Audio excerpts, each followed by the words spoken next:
오늘 우리들에게 주신 하나님의 말씀은 요한복음 14장 15절에서 17절 말씀입니다. 신약의 172면쯤에 있는 요한복음 14장 15절에서 17절 말씀,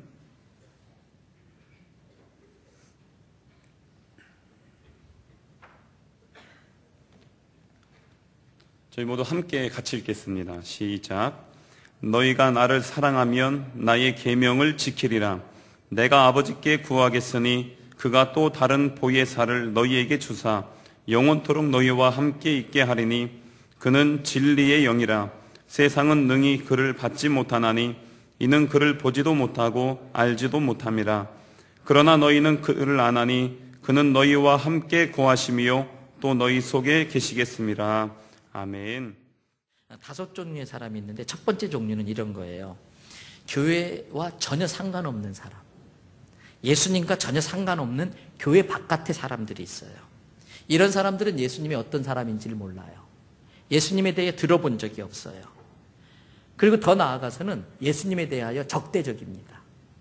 그래서 우리나라에 안티 기독교 사이트가 한 100여 개 정도 되는데 거기에서 적극적으로 그냥 들붙어가지고 활동하는 사람들이 한 사이트당 적어도 30명씩 있어요. 계속 댓글 쓰고 펌글하고 하는 그런 사람들이. 이런 사람들이 예수를 믿지 못하는 이유는 자기 의가 강하기 때문에 그래요. 즉, 나는 세상 살면서 별로 잘못한 것도 없고 나름대로 성실하게 살고 깨끗하게 살기 때문에 이 정도면 괜찮은 사람이야. 그리고 자기는 천국 있다면 나 정도면 천국 갈 수 있지, 이렇게 자부하는 사람이에요. 근데 실은 다르게 표현하면 그것은 교만이에요, 교만. 또 이들이 예수님을 믿지 못하는 두 번째 이유는 예수님이 어떤 분인지에 대해서 정확히 몰라요. 왜? 예수님에 대해서 정확하게 들어본 적도 없고 예수님에 대해서 알려고 해본 적도 없어요. 예수님에 대해서 정확히 설명해 주는 사람도 없어요. 그렇기 때문에 알지 못하는 예수님을 믿을 수 없다는 거예요. 그래서 로마서 10장 14절에 보면은 그런즉 그들이 믿지 아니하는 일을 어찌 부르리요? 듣지도 못한 일을 어찌 믿으리요? 전파하는 자가 없이 어찌 들으리요? 전하는 사람이 없으니까 들을 수도 없고 듣지 못했기 때문에 믿지 못하는 것이지요. 그래서 여러분, 우리는 기회 있는 대로 예수님에 대해서 정확히 알리려고 애를 쓰셔야 돼요.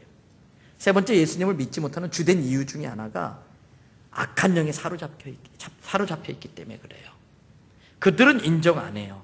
왜? 그러한 영적 세계관이 없기 때문에 그래요. 영적 세계관을 인정하지 않기 때문에 자기들이 악한 영에 붙들려 있으면서도 악한 영에 조종당하고 있다는 걸 모르고 있는 거예요. 악한 영이 하는 가장 주된 일은 사람들에게 복음의 광채가 비추지 못하게 해서 복음을 듣지 못하게 하고 깨닫지 못하게 하는 거예요. 그래서 고린도후서 4장 4절에 보면 그 중에 이 세상의 신이 믿지 아니하는 자들의 마음을 혼미하게 하여 그리스도의 영광의 복음의 광채가 비추게 못하게 함이니. 이 세상의 영이, 악한 영이 믿지 않는 사람들의 마음을 혼미하게 해서 복음을 듣지 못하게 한다는 거예요. 그래서 그들은 악한 영의 조정을 받으면서도 악한 영의 실체를 몰라요.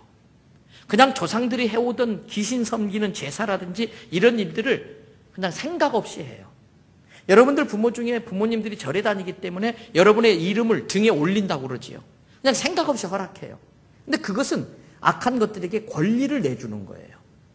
악한 것도 인격체이고 악한 인격체이고 성령도 선한 인격체이고 나도 인격체인데 아무리 악한 영이 나에게 들으려고 해도 내가 노 하면은 어쩌지 못해요. 권리를 주지 않으면 안 돼요.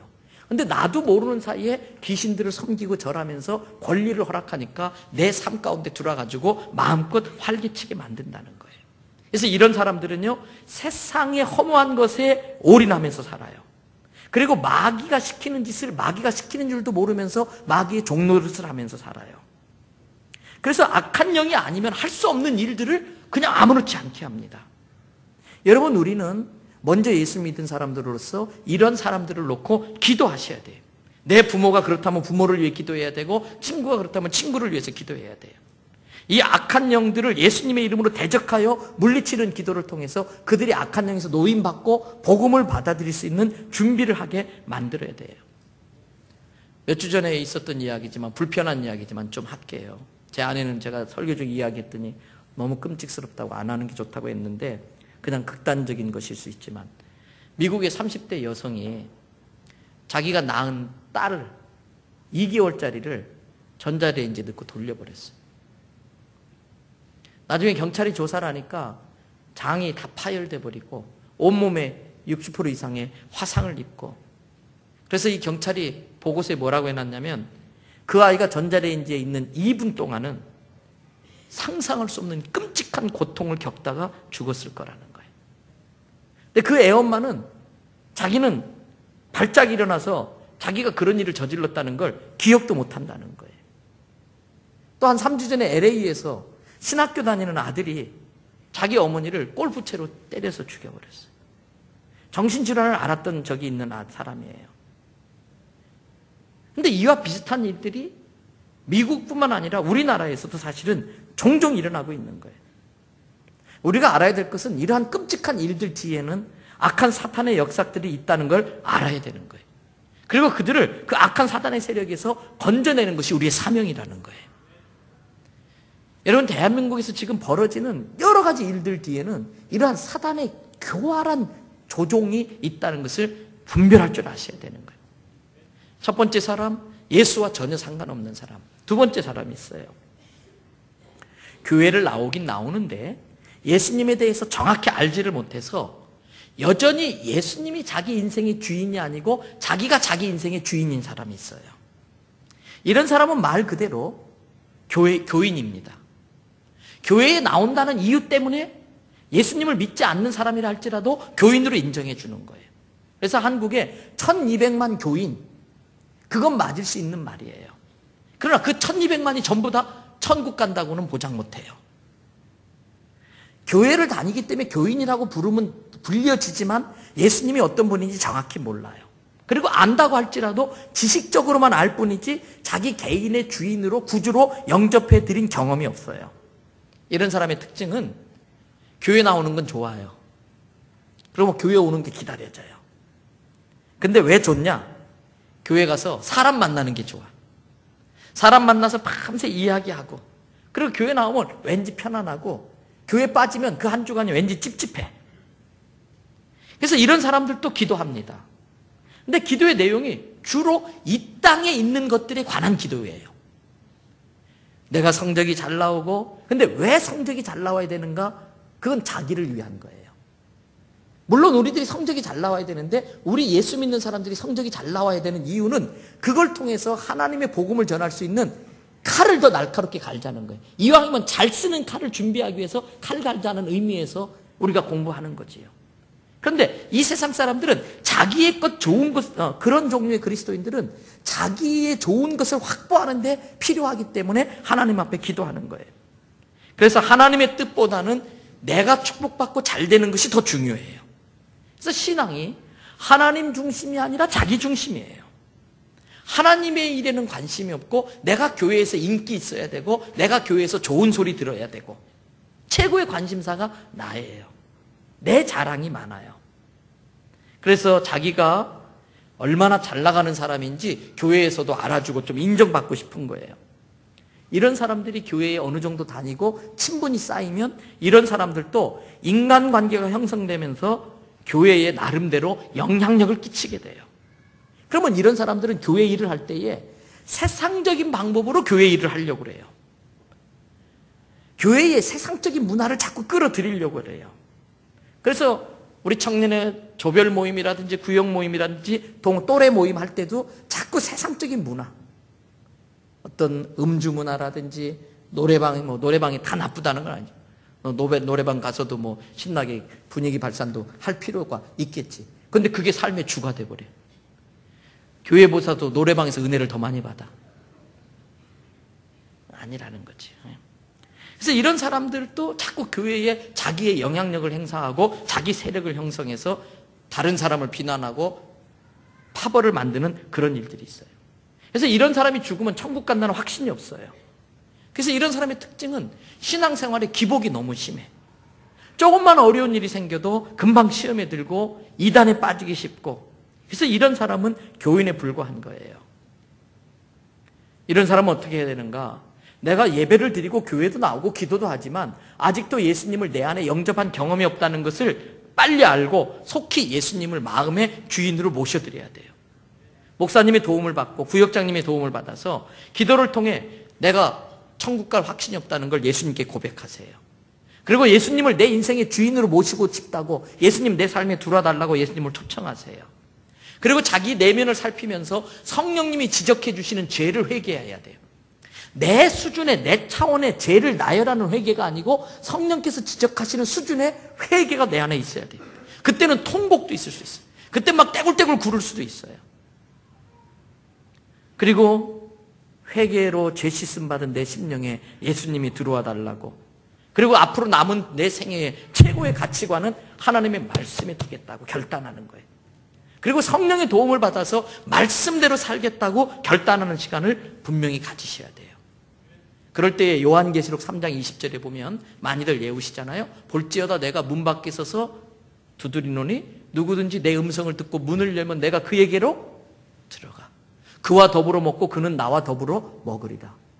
우리가 예수님을 10년 믿었든 20년 믿었든 그거 상관없고, 오늘 교회 처음 나온 사람이라 할지라도 내가 죄로 말미암아 지옥에 멸망할 존재라는 걸 깨닫고 내 죄를 회개하고 예수님 앞에 회개할 때 내 죄가 용서되고, 예수님을 모셔드릴 때에 내게 부활의 생명으로 영생이 주어지고 하나님의 자녀가 된다는 믿음을 갖고 예수님을 모셔드리면 오늘 교회 처음 나온 사람이라도 당장 죽어도 천국 갈 수가 있는, 그래서 그걸 은혜라고 그러는 거예요.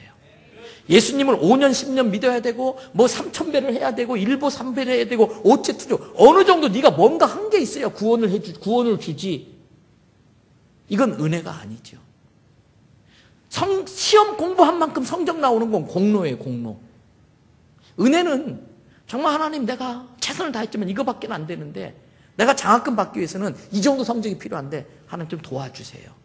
그때 은혜가 임하는 것이잖아요. 그래서 그런 사람에게는 요한복음 1장 12절에 영접하는 자 곧 내 이름을 믿는 자들에게는 하나님의 자녀가 되는 권세 주셨다 그랬어요. 그냥 그 순간 예수님을 믿고 마음에 영접하면 되는 거예요. 요한복음 5장 24절의 말씀, 진실로 진실로 내가 너희에게 이르노니 내 말을 듣고 또 나 보내신 이를 믿는 자는 영생을 얻었고 심판에 이르지 아니하나니 사망에서 생명으로 옮겨졌다. 여러분, 아직 교회 다녀서 교인이라는 소리는 듣지만 예수님을 그렇게 구주로 영접한 경험이 없는 사람은 늦기 전에 속히 예수님을 영접하시길 바랍니다. 예수님을 만나셔야 돼요. 세 번째 종류의 사람이 바로 그런 사람이에요. 예수님을 개인적인 구주로 영접해서 하나님의 자녀가 된 사람이에요. 이런 사람을 보고 우리는 거듭난 사람이다. 이런 사람을 보고 우리는 영생을 소유한 사람이다. 이런 사람을 보고 우리는 하나님의 자녀다 라고 말을 해요. 이때부터 그 사람 속에는 성령님이 들어와 계세요. 그 사람을 성령님이 지도해 주시고 도와주시고 인도해 주시고, 이런 사람이 바로 하나님의 구원받은 백성이에요. 그래서 이런 사람을 예수를 믿음의 구주로 믿는다라고 해서 믿을 신자를 써서 뭐라고 그래요? 신자라고 그러는 거예요. 교인이라고 다 신자가 아니에요. 교인 중엔 천국 못 갈 교인들 많아요. 신자만 천국 간다는 걸 깨달으시기 바랍니다. 저는 여러분들이 교인에서 빨리 신자가 되기를 바라요. 그리고 모두가 신자인 줄 저는 믿어요. 그래서 내가 혹시 잘못해서 죽더라도 천국에서 다시 만날 수 있어야 돼요. 그런데 이런 사람이 해야 될 것이 있어요. 이런 사람은 구원은 받았지만 영적으로 아직 어린아이일 수 있어요. 하나님의 자녀라도 사탄의 공격은 여전히 있습니다. 오히려 하나님의 자녀이기 때문에 사탄의 공격이 있어요. 그래서 우리 안에 갈등이 있다는 것은 구원받은 하나의 증거일 수도 있어요. 구원받기 전까지는 갈등이 없어요. 왜? 세상 생각으로만 100% 차 있기 때문에 갈등이 없어요. 그러나 구원받고 나면 내 속에 하나님의 생각이 들어왔지만 여전히 남아있는 세상 생각 때문에 트러블이 일어나기 때문에 그게 갈등이 되는 거예요. 그래서 구원받은 사람도 사탄의 공격을 받아요. 그래서 예수님께서 거듭난 성도에게는 그 순간부터 내 안에 성령님이 들어와 계시도록 약속해 주셨어요. 그것을 다 같이 받아할까요? 내주하시는 성령, 내 안에 머물러 계시는 성령. 그래서 그 성령님의 도움을 받아서 계속해서 영적인 성장을 힘쓰셔야 되는 거예요. 수시로 기도하는 거예요. 그게 영적인 호흡이에요. 날마다 성경의 말씀을 읽고 묵상하는데 그게 내 영의 양식이에요. 예수를 구주로 영접했지만 기도 생활하지 않고 영의 양식인 말씀을 읽지 않으면 몸이 비실비실 말라가요. 성장이 멈춰버려요. 영적인 아버지인 목회자와 교제를 나누면서 성숙한 성도로서 성장해 가야 돼. 그리고 구역장 같은 성숙한 성도들과 교제를 나누어서. 왜? 혼자서는 악한 사단의 공격을 막아낼 수 없기 때문에.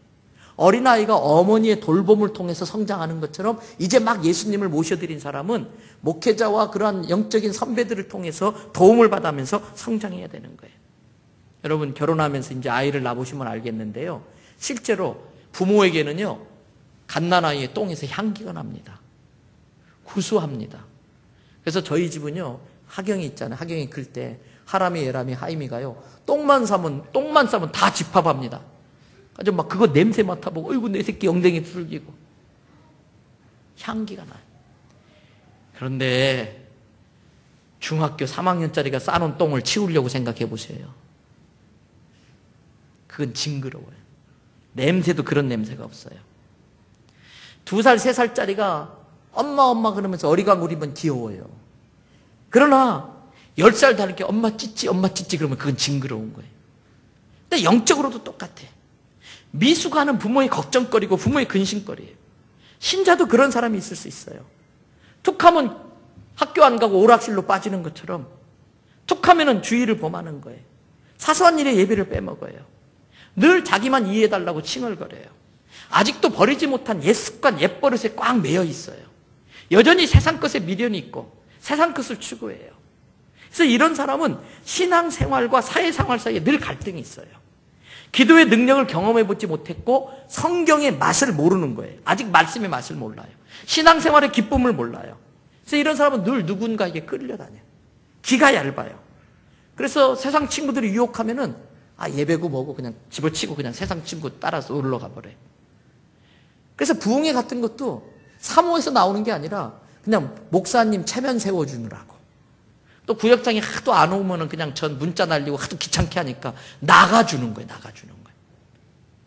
그러니까 미수가 신앙생활. 늘 유모차에 태워갖고 모시고 다녀야 되는 신자들이 있어요. 성경은 이런 사람에게 말합니다. 에베소서 4장 21절부터 24절에 진리가 예수 안에 있는 것 같이 너희가 참으로 그에게서 듣고 또한 그에게서 가르침을 받을진데 세상의 유혹의 욕심을 따라 썩어져가는 구습을 따르는 옛사람을 벗어버리라. 오직 성령으로 새롭게 되어서 하나님을 따라 의와 진리를 위해 거룩함으로 지으심을 받은 새 사람을 입으라. 예수 믿었으면 새로운 삶을 사는 거예요. 혁명이 일어나는 거예요. 여러분 귀신만 들려도 사람이 확 바꿔버려요. 귀신만 들려도 사람이 확 달라져요. 성령을 받았는데 안 달라졌다면 그건 문제가 있는 거예요. 그래서 고린도후서 5장 17절에 그런즉 누구든지 그리스도 안에 있으면 새로운 피조물이라. 이전 것은 지나갔으니 보라 새것이 되었도다. 그래서 옛 습관, 옛 버릇, 옛 죄짓는 그런 삶을 빨리 잘라내고 신앙의 성장을 위해서 노력해야 돼요. 네 번째 사람이 있어요. 네 번째 사람은 예수님을 구주로 영접했고 내주하시는 성령님께 순종하는 삶을 통해서 삶이 점점 변화되어가 성숙되어져 가요.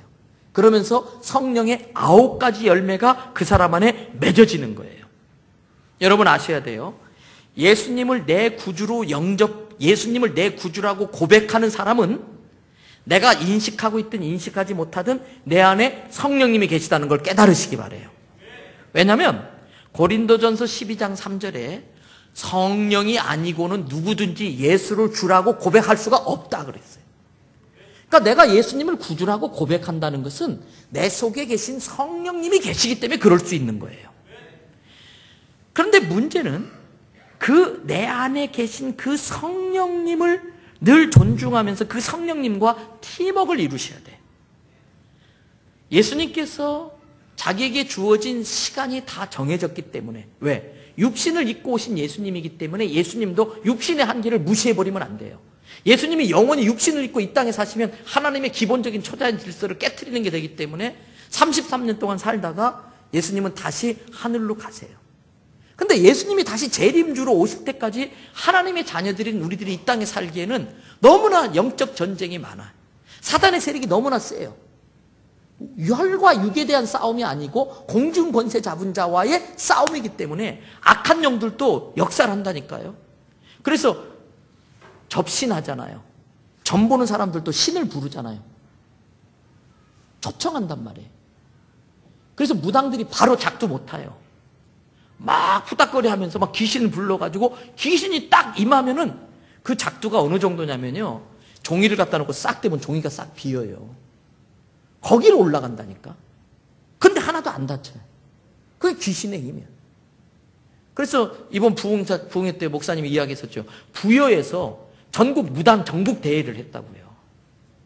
작두 잘 타는 무당들이 다 모여서 작두 타려는데 부여가 이러면 안 되겠다 싶어서 부여에 있는 목사님들, 성도님들이 다 모여가지고 그냥 다 삥 둘러서 막 주기도 못 예우고 사도신경 예우니까 하루 종일 땀밤 뻘뻘 흘리고 못 올라가잖아요. 나중에 사정하잖아요. 우리 같은 업종끼리 장난하지 말고 물러가 달라고. 어떻게 같은 업종이야? 못 올라가는 거예요. 귀신들도 역사하는 거예요. 미혹하는 거예요. 거기에 우리가 대적하고 이기기 위해서는 내 안에 주님이 성령을 선물로 주신 걸 믿으시기 바랍니다. 그래서 예수님이 요한복음 16장 17절에 26절에 남겨두고 가는 제자들에게 내가 아버지께 구하였으니 그가 또 다른 보혜사, 더 헬퍼, 보혜사를 너희에게 주사 영원토록 너희와 함께 계시리니 그는 진리의 영이라. 세상은 능히 그를 받지 못하나니 예수님을 모르는 사람은 그 성령을 받을 수가 없어요. 이는 보지도 못하고 알지도 못함이라. 그러나 너희는 그를 아나니. 예수님을 구주로 영접한 사람은 내 안에 성령님이 계시는 걸 느껴요. 왜? 성령님이 책망하세요. 어허, 성령님이 책망하세요. 그리고 막 위로가 있어요. 용기가 생기고 자신감이 생기고 예수 믿기 전에 없었던 것들이 내게서 막 현상이 나타나. 아, 이게 성령의 역사구나 느끼는 거예요. 그 성령님이 예수님이 말씀하신 걸 기억나게 하시고 깨우쳐 주시고 생각나게 해주신다는 거예요. 그렇기 때문에 예수님을 구주로 영접한 사람은 영적 갓난아이인데 내 안에 선물로 주신 내주하시는 성령님을 인정하고 그분과 협력하면서 팀워크를 이루어가면서 성령의 능력으로 점점 성장해 가야 되는 거예요. 믿음의 단계가 점점 커져야 되는 거예요. 내 안에 내주하시는 성령님을 존중하고 그 가르침에 순종하고 그분의 능력을 의지하면서 거룩한 성도의 삶을 살 때에 내게 성령의 열매가 맺어지고 그것은 이 세상 믿지 않는 사람들에게 인플루언스, 영향력으로 끼쳐지게 되는 거예요. 성령의 능력을 힘입어서 성령의 삶을, 거룩한 삶을 살지 못하는 사람이 가서 아 예수 믿자 그러면은 니나 잘 믿어라. 니처럼 예수 믿을 바에 나는 안 믿을란다. 이렇게 돼버려요. 그러나 성령의 열매를 맺어요. 때로는 예수 믿는 사람을 놀리고 픽박하고 장난쳐요. 여러분 식사기도의 능력이 얼마나 대단한지 아세요? 저희 고등학교 다닐 때 도시락 싸가고 다녔거든요. 그래서 딱 점심 때 도시락 내놓고 딱 기도하고 눈 뜨면 없어집니다. 막 뒤통수 쳐가지고 불이 번쩍번쩍 나요. 그러다가도 그 친구가 어려운 일이 생기고 여자친구하고 문제가 생기고 그러면은요 가장 먼저 찾아와요. 야, 너 뭐 상담을 하고 또 정말 내가 교회 가자 그러면 교회도 따라오고. 이게 영향력이에요. 내 속에 내주하시는 성령님을 환영하고 그분의 힘을 얻어서 살아갈 때에 악한 사탄을 대적할 수 있는 걸 깨닫기 바래요. 그래서 예수님이 우리에게 고속도로를 닦아주셨는데 성령 충만한 사람은 그 고속도로를 최신식 승용차를 타고 싱싱 달리는 것과 똑같아요. 그러나 성령님을 경험하지 못하고 성령님을 의지하지 못한 사람은 그 고속도로에 차에서 내려가지고 뒤에서 낑낑대고 차 밀고 가는 것과 똑같아요. 인생을 그렇게 사는 불쌍한 사람들이 많아. 신앙생활을 그렇게 낑낑대며 하는 사람들이 얼마나 많은지 몰라. 근데 성령에 충만하면요 섬기는 것도 기쁘고 찬양하는 것도 즐겁고 기도하는 것도 그냥 옛날에는 5분이 50분 같았는데 지금은 50분이 5분밖에 안 된 것 같아. 성령에 힘입어서 기도하면 그렇게 되는 거예요. 여러분 그렇기 때문에 예수님을 구주로 모셔드렸지만 성령을 체험하지 못한 사람은 성령을 의지하지도 않고 신자의 사명을 감당할 수도 없어요. 이런 사람은 쉽게 지쳐. 이런 사람은 늘 입에 툭 불만이 있어요.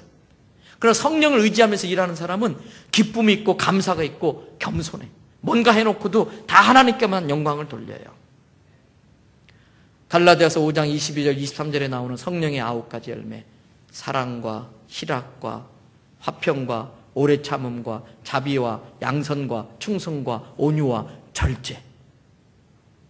이 모든 것들은 내가 노력해서 맺어지는 게 아니라 내 안에 계신 성령님과 순종하면서 성령을 쫓아 행할 때에 그 9가지 열매들이 맺어지고 그런 열매를 맺는 삶이 이 세상에 선한 영향력을 끼칠 수 있다는 걸 깨달으시기 바랍니다. 그 성령의 열매를 맺어야 되는 거예요.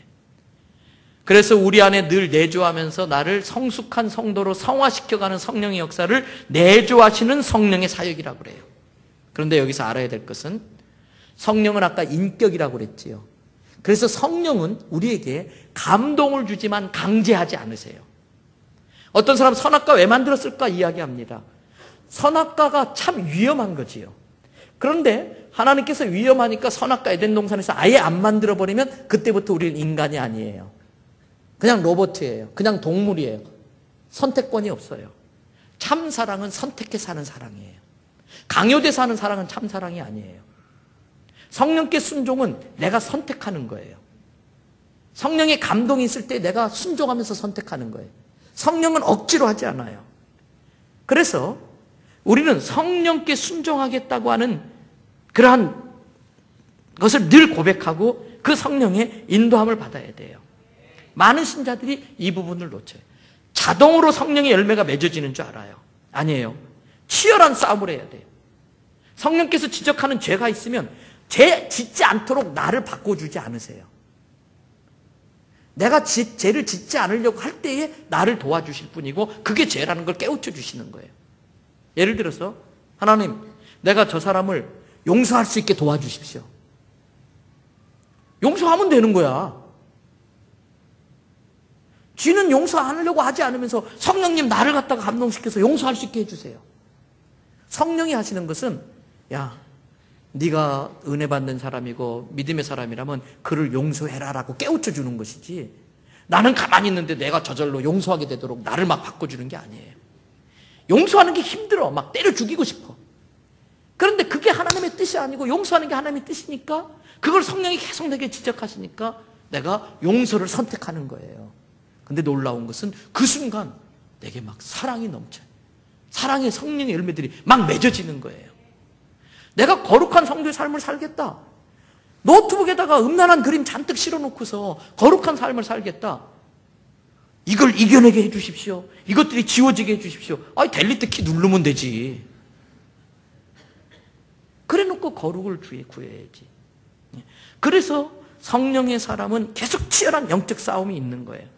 사단은 이걸 놓고 날마다 나는 죽노라 그랬어요. 여러분, 사도 바울은 자기의 몸을 쳐서 복종시킨다. 성령은 내게 새벽 기도에 감동을 주시지 억지로 자는 나를 갖다 물분질에서 끌어가지고 넥타이 끌고 와서 기도하게 하지 않는다고. 성령께서 새벽 기도에 감동을 주시면 내가 의지적으로 순종할 때에 큰 은혜가 임하는 거지.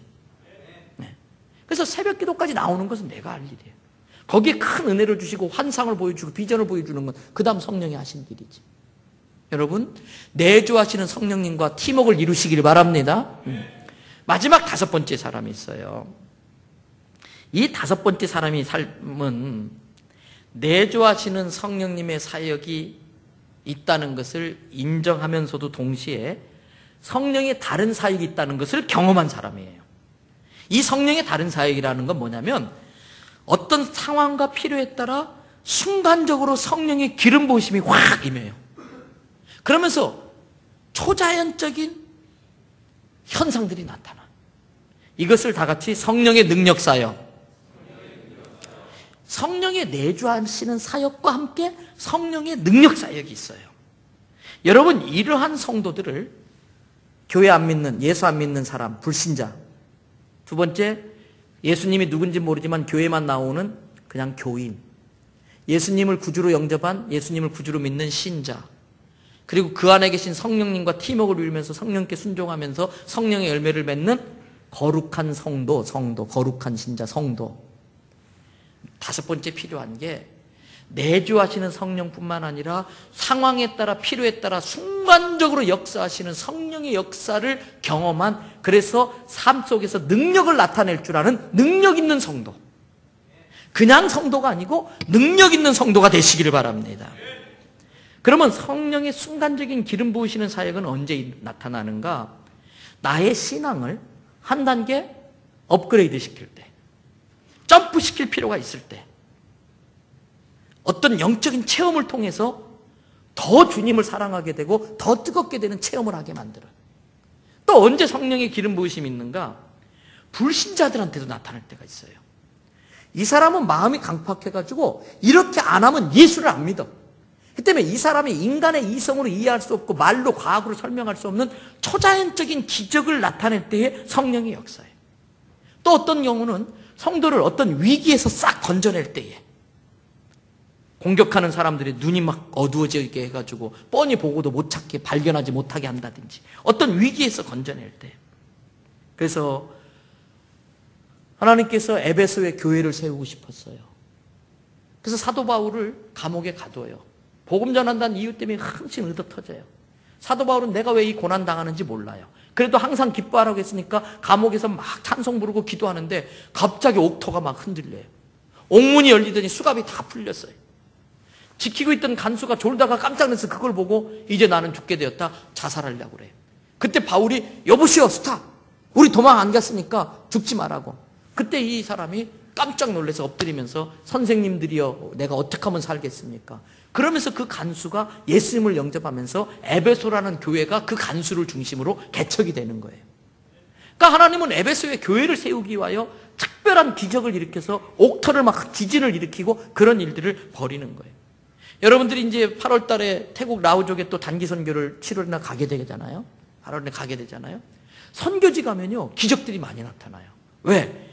그 사람들은 말이 안 통해.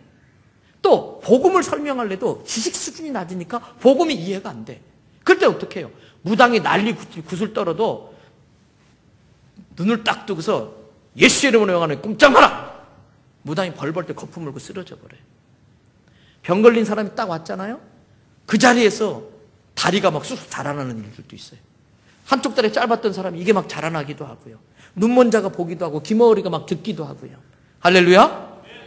그런 일들이 일어나는 거예요. 왜? 그런 방식의 하기념은 그 영혼들이 구원받을 수 있는 길이 없기 때문에. 여러분, 이러한 능력을 대표적으로 나타내는 한국의 유명한 목사님이 여의도 순복음교회 조용기 목사님이잖아요. 그래서 더 타임 오브 파워인가요? 능력의 시간 그 프로그램 보면은 막 엘살바도르 파푸아 뉴기니 이런 데 막 가가지고 한 30만 명 집회하면은 사람들이 막 휠체어 타고 왔다가 휠체어 막 들고 집어던지고 막 펄쩍펄쩍 뛰면서 가요. 왜? 거기는 그런 기적이 아니면 예수를 안 믿으니까. 그런데 아셔야 될 게 있어요. 그러한 성령의 능력 사역은 조용기 목사님에게만 허락된 게 아니라 저와 여러분들에게도 허락됐다는 걸 깨달으시길 바랍니다. 요한복음 14장 12절 13절 제가 굉장히 좋아하는 말씀인데 예수님이 하신 말씀이에요. 예수님이 우리에게 뭐라고 그랬냐면 내가 진실로 너희에게 이르노니 나를 믿는 자는 내가 하는 일을 너희도 할 것이요. 나보다 더 큰 일을 너희가 하게 될 것이다. 예수님이 한 일을 우리도 하게 되고 나보다 더 큰 일 한다. 이게 또 어떤 식으로 이루어지냐면요. 제 설교가 이제 인터넷으로 전 세계에 나가잖아요. 또 여러분들이 유튜브를 요즘에 많이 올려놓더라고요. 또 방송으로 나가면은요, 진주나 이런 데서 연락이 와요. 목사님, 테이프 좀 보내주실 수 없냐고. 예수님은 고작해 5,000명 모아놓고 설교했어요. 응? 갈릴리 해변가에서. 근데 요즘은요, 제가 설교하면 미국에 있는 사람이 즉각 들어버려. 내가 한 일을 너희도 할 것이고, 그보다 더 큰 일을 할 것이다. 또 이런 일뿐만 아니라 예수님이 하셨던 기적과 초자연적인 능력을 우리도 나타낼 수 있다는 거예요. 그러면서 예수님이 하신 말씀 있잖아요. 마가복음 9장 23절에 따라합시다. 할 수 있거든이 무슨 말이냐? 믿는 자에게는 능치 못할 일이 없느니라. 할렐루야? 이게 주님이 주신 말씀이에요. 간질병 걸린 아들을 데리고 와가지고 예수님한 제자들한테 말했더니 제자들이 땀만 뻘뻘 흘리고 안 낫는 거야. 귀신이 안 떠나는 거예요. 예수님한테 데리고 오니까 단번에 귀신들이 거품을 내면서 딱 떠나고 애가 멀쩡해지니까 쪽팔렸던 제자들이 예수님한테 조용히 와가지고 우리는 왜 안 됩니까? 그랬더니 예수님 하신 말씀이 믿음이 없어서 그래. 두 가지 이야기했어요. 기도 외에는 이런 유가 나갈 수 없다. 두 번째, 믿음이 없어서 그렇다는 거예요. 그럼 두 개를 묶으면 뭐예요? 믿음으로 기도하면서 선포하면은 그러한 것들도 떠나는 걸 믿으시기 바래요. 그러니까 여러분, 우리가 전도를 잘하게 하기 위해서는, 또 가정에서 부모님들 영혼을 구원하기 위해서는 하나님이 어떤 특별한 방법으로라도 능력 사역을 하게 만들어 주셔야 돼요. 예를 들면 방언도 두 가지 의미가 있어요. 하나는 내가 회개 기도를 해야 되는데 옆 사람이 이걸 들으면 앞으로 인간관계에 심각한 문제가 있어. 그런 기도들이 있잖아요. 그러니까 옆 사람이 들으면 안 되는데 회개 안 하면 안 될 수 없어. 막 너무 답답해. 그럴 때 성령님 나를 좀 도와주셔서 이 기도 좀 하게 해주세요. 그럴 때 혀가 돌아가 버려요. 옆 사람이 못 알아듣는데 나는 뭘 회개하는지 알아. 그러면서 그 죄가 용서하면 돼. 두 번째는 집단에 똑똑한 사람들, 그러면서 막 까불고 막 교만한 사람들, 갑자기 기도하다가 혀가 그냥 꼬여버려요. 그래서 성령께서 네가 똑똑하면 얼마나 똑똑해, 네가 잘났어 얼마나 잘났어, 네 혓바닥도 하나 조절 못하는 게 뭘 잘난 척하고 있어요. 그런 사람들은 그 방언 받으면서 그냥 하나님 앞에 항복하는 거예요. 납작, 하나님 내가 교만했습니다, 내 혀도 마음대로 못하면서 까불었습니다, 항복하게 되는 거예요. 그러니까 가끔은 그런 현상들이 있을 때에 여러분들이 거기에 반응하셔야 돼. 특별히 그러한 교만을 꺾기 위해서는 하나님이 억지로 방언을 하기도 합니다만, 일반적으로는 하나님은 방언을 그냥 우리에게 풀어주시면서 사모하는 사람만 주게 돼 있어요. 그러니까 성령은 인격이니까 방언도 억지로 안 시켜. 아주 특별한 경우 아닌 경우는. 그러면 방언이 딱 나한테 방언의 감동이 온다. 그러면 성령께 협조해야 돼. 근데 그렇지 않고 이런 방언 안 오는 거예요. 성령 감동일 때 그냥 협조하면 거의 막 방언하고 나면 기도가 자유로워. 그때는 50분 기도했는데도 5분 한 것 같아. 그리고 막 기도가 세계를 넘나들어. 얼마나 능력이 나타나는지 몰라. 할렐루야. 그래서 방언은 사모하라고 그랬어요. 근데 방언 못 받아도 천국 가는 데는 아무 지장 없어. 그러나 사모하는 건 좋아. 근데 여기에서 우리가 알 게 있어요. 이러한 성령의 능력 사역은 내주하시는 성령을 통해 성령의 열매를 아직 맺지 못한 사람들에게도 나타날 수 있어요. 초신자들한테도 성령의 능력 사역은 나타나. 그럼 이런 사람들은요, 그게 신앙생활이 전부인 줄 알아요. 가지고 그런 경험을 하면 갑자기 교만해져. 그래서 그런 경험 안 한 사람, 저건 아직 방언도 못하고, 저건 음성도 못 듣고, 환상도 못 보고, 아주 무시해. 그러면서 점점 현상을 추구하게 돼요. 예수님께서 너희가 내게 표적을 구하나 내가 너희에게 보여줄 표적은 요나의 표적밖에 없다 그랬어요. 요나의 표적은 뭐예요? 십자가에 죽으시고 부활한 게 요나의 표적이에요. 그런데 그 복음의 본질에 딱 서 있지 않는 사람은 자꾸 현상을 통해서 신앙생활을 유지하려고 그래. 그러면 현상은요, 익숙해지면 맛이 가요. 약발이 떨어져요.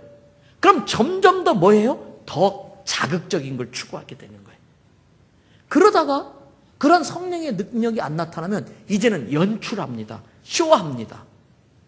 성령이 주는 방언이 아닌데 자기가 억지로 방언을 만들어서 합니다. 그래가지고 가끔 이제 레스팅 된다고 그러잖아요. 이번에도 그랬어요. 저도 기도할 때에 손도 안 댔는데 갑자기 사람이 힘을 픽 쓰러지면서 소위 말하면 카페 타임이라고 그래요. 미국에서는. 이 카페트에 탁 누워서 한 10분, 20분 동안 완전히 자기하고 영이 분리된 느낌. 근데 막 평안이 와요. 어떤 사람은 막 울어. 어떤 사람은 막 웃어. 근데 그동안 묶였던 게 다 끊어지면서 참 평안이 와요. 그런 경험을 한 번쯤은 해볼 만해요. 근데 그게 항상 나타나는 건 아니거든. 어떤 목사님들은 그전에 그런 사역이 나타났는데 어떤 집회 가면 그런 준비되지 않았다든지 그럼 그런 사역이 안 나타나. 그러면 자꾸 그런 사역을 하고 싶은 욕심이 생기는 거예요. 왜? 그래야 와 능력 있다는 소리 들으니까. 그럼 어떻게 해요? 안 넘어가? 안 넘어가? 이게 휙 밀어버려. 그러면 또 성도들은 체면 봐가지고 넘어져 줘 알아가지고 쇼하고 연출하는 거예요. 그건 성령을 기만하는 거예요. 그건 아주 큰일 나는 거예요. 성령 앞에 순수해야 되는 거예요. 이제 말씀을 정리하는 거예요. 정리하려고 그래요. 성령께서 우리에게 임하여 주시는 가장 중요한 이유는요, 두 가지예요. 하나는 내 믿음이 성숙되게 하기 위해서예요. 그래서 성령의 내주하시는 역사를 통해 성령의 열매를 맺어서 선한 영향력을 끼치는 거예요. 그런데 이것은 밑밥을 까는 것과 똑같아요. 낚시하러 갔을 때 바로 낚싯대 안 던지고 뭘 던져요? 밑밥을 막 뿌려놓으면 고기들이 모여들잖아요. 아무리 밑밥 뿌려도 고기는 안 잡혀요. 딱 낚싯대를 들여서 탁 낚아채야 고기가 잡히는 것처럼 내주하시는 성령을 통해 성령의 열매로 인격적인 삶을 통해 많은 사람들에게 선한 영향을 끼치고 어느 결정적인 순간에 성령의 능력을 힘입어서 그 사람에게 복음을 전하고 그 사람이 복음 안에 결단하고서 예수 앞에 나오게 하는 데는 이 성령의 능력 사역의 효과가 큰 거예요. 때문에 우리는 이 두 가지가 다 양수겹장해야 돼. 이 두 가지가 다 겸비돼야 돼. 그래서 일상생활 가운데 기도의 생활, 경건의 생활, 말씀의 생활을 통해서 내주하시는 성령님과 늘 환영하고 교통하면서 성령의 열매를 맺어 성숙해 가야 돼. 동시에 어느 상황에 순간적으로 성령의 기름 부으심이 있어서 초자연적인 성령의 역사도 나타날 수 있다는 것을 알고 그것을 사모하셔야 돼. 그리고 그러한 경험들을 통해서 한 단계 신앙이 뚫고 들어요. 그래서 소위 말하는 글래스 실링이라는 게 있어요. 유리천장. 신앙이 늘 거기만 가. 이번에 오신 강사님이 표현하기를 성령께 끄슬리기만 한 사람이 있어요. 그래서 겉은 성령 받은 것 같은데 속은 안 탔어. 진짜는 끄슬릴 뿐만 아니라 속까지 성령이 다 타버려야 돼. 그게 뭐냐면 어느 한순간 브렉스루, 돌파. 이 글래스 실링을 쨍그랑 깨고 뚫고 돌파해 나가는 브렉스루가 과정이 필요한 거예요. 그게 부흥회 같은 시간에 또는 새벽 기도 시간에 또는 혼자 개인 기도실 들어가서 성령과 믿음의 한판 승부를 하셔야 되는 거예요. 야곱이 약복강가에서 믿음의 한판 승부를 했던 것처럼 엘리야가 갈멜산에서 믿음의 승부를 벌였던 것처럼 바울이 다메섹에서 믿음의 승부를 벌였던 것처럼 여러분들에게 그런 믿음의 승부가 있으셔야 되는 거예요. 그러고 나면은 내 신앙이 확 업그레이드되고 더 이상 세상에 휘둘리지 않게 되는 거예요. 이제 말씀 마칩니다. 여러분, 미국 버지니아주의 리치먼드 시티가 있어요. 이 리치먼드 시티는 남북전쟁 당시에 노예 해방의 본부로 쓰였던 수도였어요. 남부군의 수도였었어요. 그러니까 이 도시는 아주 심한 인종차별이 있어요. 교회들마다 전혀 협력이 안 일어나고 자기 교단만 최고로 하는 교만이 있고 아주 그냥 전통적인 예배만 고집하고 그런 협력이 안 이루어져요. 이 리치먼드 시티는 미국에서 불법 무기 거래와 불법 마약 거래로 아주 유명한 도시예요. 급기야는 1985년 미국 정부 당국의 발표에 의하면 리치먼드 시티가 전 미국 도시 중에 살인율이 두 번째로 높은, 뭐 1위는 뉴욕 말할 것도 없고 리치먼드가 살인율이 두 번째로 높은 거예요. 그래서 이 리치먼드 도시의 별명이 뭐 부산은 뭐 다이나믹 부산, 무슨 항구 도시 이런 별명이 있는 것처럼 이 리치먼드의 별명이 동부 해안 살인자들의 도시. 이름도 하여튼 불명예스러운 이름이. 동부 해안의 살인자의 도시라는 거예요. 근데 그 교회에 세인트 자일즈 교회에 루이스 스킨모어라는 목사님이 계셨는데 그 발표를 보고 너무 마음이 아팠어요. 제가 목회하는 이 리치먼드에서 이런 일이 벌어지다니 그러면서 안 되겠다 싶어가지고 이 살인의 영과 대적하는 기도를 드리기 열고 그 지역에 100명의 목사님을 초청해서 중보 기도회를 시작했어요. 그리고 1986년 2월 달에는 만나 크리스찬 연합이라는 만나 크리스찬 어소시에이션의 대표 회장인 웰링턴 문이라는 목사님을 초청해가지고 리치먼드 도시에 800명의 신실한 크리스찬들을 모아놓고 24시간 기도회를 하는 거예요. 그러면서 마태복음 16장 19절을 붙들고 기도하는데 내가 땅에서 무엇이든지 매면 하늘에서도 매일 것이요 내가 땅에서 무엇이든지 풀면 하늘에서도 풀리리라는 이 예수님의 약속의 말씀을 붙들고 하나님 이 도시에 묶여있는 악한 살인의 영을 끊어달라고 막 기도를 올려요. 정확히 한 달이 지났어요. 세인트 자일드 교회에서 기도회가 열린 2월 9일부터 3월 10일이 되었을 때에 3월 10일자 1986년 3월 10일자 리치먼드 타임 디스패치라고 하는 신문에서 기사가 딱 났는데 리치먼드 도시에 지난 한 달 동안 살인 사건의 수가 급격히 줄었다는 거예요. 그러면서 경찰국장하고 인터뷰를 하는데 경찰국장의 내용이 우리 경찰들도 이해를 못하고 있습니다. 왜 이런 현상이 나타나는지 우리는 아직 파악이 안 됐습니다.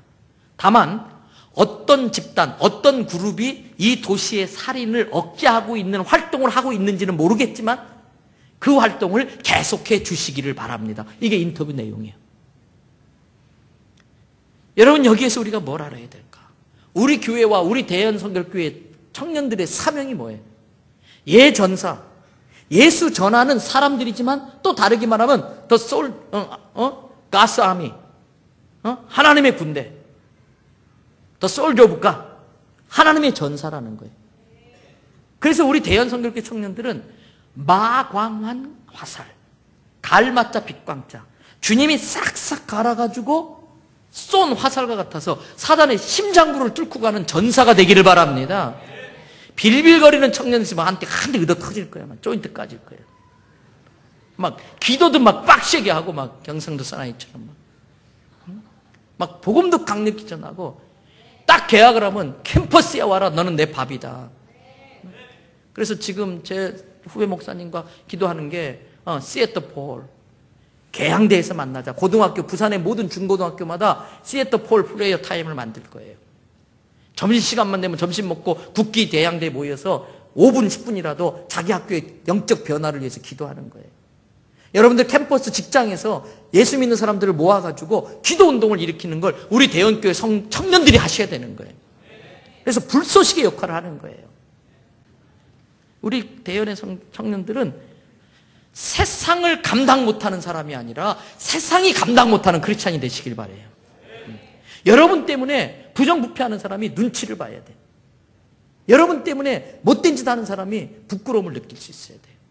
그래서 5 종류의 사람, 전혀 예수 모르는 사람들에게 성령의 능력 사역으로 예수님 앞에 나오게 만들고, 우리 안에 교인들이 있다면 빨리 예수님 영접하고 신자로 바뀌고, 영적인 미숙하로 머물지 말고 내주하시는 성령께 협동하면서 성령의 열매를 맺는 성숙한 영향력 끼치는 신자가 되고 성도가 되고, 그리고 필요에 따라 상황에 따라 순간적으로 성령의 역사하는 그것에 대해서 경험을 하고 거기에 반응하고 그러한 순간적인 성령의 역사를 일으켜낼 수 있는 능력 있는 파워풀한 크리스천, 파워풀한 거룩한 성도가 되어지기를 주의 이름으로 축원합니다. 우리 같이 기도하겠습니다. 이 시간 우리 청년들이 좀 기도 훈련이 필요해. 소리내서 기도하는 게 필요해. 하나님 앞에 절박하게 간절히 손을 모으고, 하나님, 내가 아직 예수님을 만나지 못했습니다. 예수님, 내가 예수님을 영접한 경험은 있지만 성령의 불세례를 경험 못했습니다. 내주하시는 성령님께 순종하지 못해서 아직도 영적인 갓난아이로 머물고 있습니다. 내게 능력을 주시고 성령의 능력 사역을 나타내는 파워풀한 크리스찬이 되게 해주십시오. 우리 2, 3분 정도 합심으로 함께 기도하겠습니다. 은혜와 사랑이 많으시고 자비와 긍휼이 풍성하신 아버지 하나님, 우리 대연의 성도들과 함께 이렇게 하나님 같이 예배드릴 수 있게 하시고 감사드립니다. 오 하늘 아버지, 이 시간에 성령의 기름 부으심을 함께 아바바지 하나님이여 스칼로이와 스카이와 오주 예수켈로이 열로마 스카라를 열로이와 아버지 하나님 도와주시옵소서. 우리 대연의 젊은이들이 이 부산을 책임지게 하여 주시고 이 부산을 변화시키게 하여 주시고 캠퍼스를 바꿔내게 하여 주시옵소서. 캠퍼스를 복음화시키게 하여 주시옵소서. 북한의 악한 영을 대적하여 물리치는 주의 전사들이 되게 하여 주시고 주의 용사들이 되게 하여 주시옵소서. 성령의 불을 붙여주시고 일으켜 주시옵소서. 괴롭게 하여 주시옵소서. 능력 있는 크리스찬들이 되어지게 도와주시기를 원합니다. 주여 일으켜 주시옵소서. 성령의 불을 내려주시옵소서. 성령의 불을 내려주시옵소서. 아버지 하나님 역사하여 주시기를 원합니다. 주님 도와주시옵소서. 은혜 베풀어 주시옵소서. 도와주시옵소서. 아버지 하나님의 도우시옵소서. 나를 스칼라니 오지여 스카바를 열라이야마 스칼라니 주여 도우시옵소서. 나를 열라카이야마 아버지 하나님 도와주시옵소서. 나를 열라이야마 오지여 스칼라니 열라. 이 시간에 주여 성령의 기름 부으심을 함께 해주시옵소서.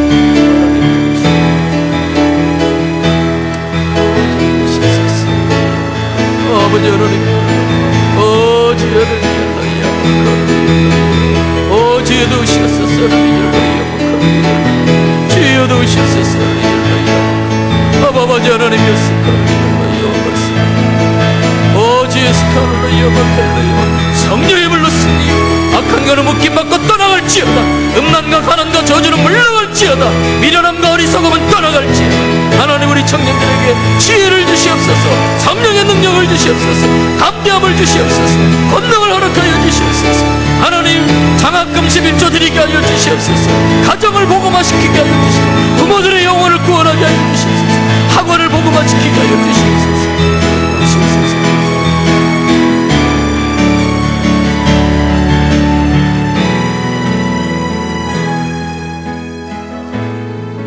아버지 하나님, 예수 그리스도가 우리의 구주이심을 고백합니다. 예수님이 우리의 소망임을 고백합니다. 예수님이 보내주신 성령님을 사모합니다. 우리 대연의 청년들이 성령께 붙들린 사람들이 되게 하여 주시옵소서. 내주하시는 성령께 순종함으로 성령의 열매들을 맺는 성숙한 그리스도인들이 되게 하여 주시고, 필요에 따라 순간순간 성령의 능력을 나타내는 능력 있는 성도들 되게 도와주시옵소서. 캠퍼스를 복음화시키게 하여 주시옵소서.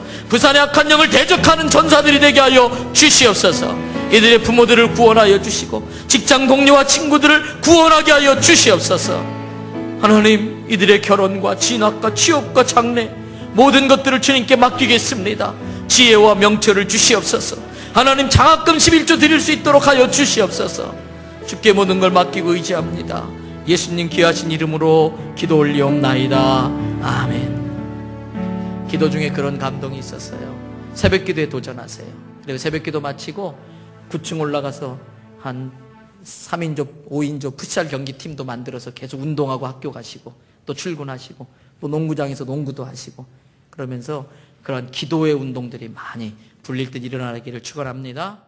지금은 우리 주 예수님의 크신 은혜와 아버지 하나님의 무한하신 사랑과 우리 속에 내주하셔서 늘 우리와 함께 동행하시는 성령님의 감동, 감화, 교통, 역사하심이 이제는 성령의 열매를 맺으며 성령의 능력 사역을 행하기로 나가는 우리 대연의 모든 젊은이들, 이들의 가정, 부모님, 형제 하는 일들, 이들의 학업과 장래 계획과 비전과 그 기도 제목 위에 영원토록 함께 하시기를 축원하옵나이다. 아멘.